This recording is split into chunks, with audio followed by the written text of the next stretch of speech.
CP Singh ji वही शख्स हैं जो हिंदू को टोपी पहना पहना कर चुनाव के वक्त में बोल रहे थे कि ये मुसलमान लोग कांग्रेस को छोड़कर जेएमएम को छोड़कर भाजपा में शामिल हो रहे हैं। राहुल गांधी जी की जाति बताने से पहले आडवाणी जी के बेटी ने किससे शादी किया, उनकी जाति क्या, ये बता दें। जो प्रधानमंत्री जी मोहम्मद शमी को गले लगा रहे थे वर्ल्ड कप के बाद, तो प्रधानमंत्री से भी दूरी बनानी चाहिए। जातीय जनगणना होगा, निश्चित तौर पर होगा, और जातीय जनगणना होगा तभी तो परिसमन होगा। गर्मो विधायक अनूप जयमंगल जी हैं। सर, आज विधानसभा में जातीय जनगणना की बातचीत उठी और सीपी सिंह ने कहा कि जातीय जनगणना होना चाहिए, लेकिन पहले राहुल गांधी की जाति बतानी होगी। राहुल गांधी जी की जाति बताने से पहले आडवाणी जी के बेटी ने किससे शादी किया, उनकी जाति क्या, ये बता दें। आपको मुरली मनोहर जोशी जी की बेटी ने किससे शादी किया, उसकी जाति बता दें। और हिंदुस्तान अनेक जातियों का देश,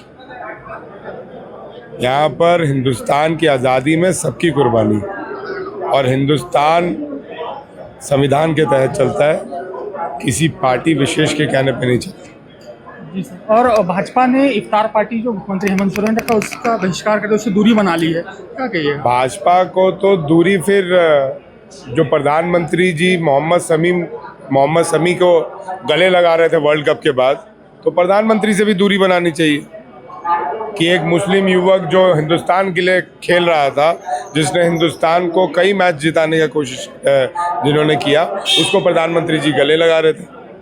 तो प्रधानमंत्री का भी चरित्र देखिए। अभी प्रधानमंत्री जी कुछ दिन पहले दावते गजल में गए थे, तो प्रधानमंत्री जी से भी दूरी बनानी चाहिए भाजपा को। और किसने कहा ये बात? सीपी सिंह जी ने कहा। सीपी सिंह जी वही शख्स हैं जो हिंदू को टोपी पहना पहना कर चुनाव के वक्त में बोल रहे थे कि ये मुसलमान लोग कांग्रेस को छोड़कर जेएमएम को छोड़कर भाजपा में शामिल हो रहे हैं। धर्म परिवर्तन का बात कर रहे हैं ये, और खुद हिंदू को ये टोपी पहना रहे हैं और मीडिया में दिखा रहे हैं कि भैया। और मैं समझता हूँ आप ही के 2-3 मीडिया कर्मी थे जिन्होंने इसका उजागर किया था। जब उनसे पूछा गया उन युवकों से कि भैया आपका नाम क्या है, तो कोई मुंडा बोल रहा था, कोई अपने आप को घासी बोल रहा था, कोई अपने आप को मिश्रा बोल रहा था कि हम तो सीपी सिंह जी के कहने पे ये वेशभूषा पहन कर आए।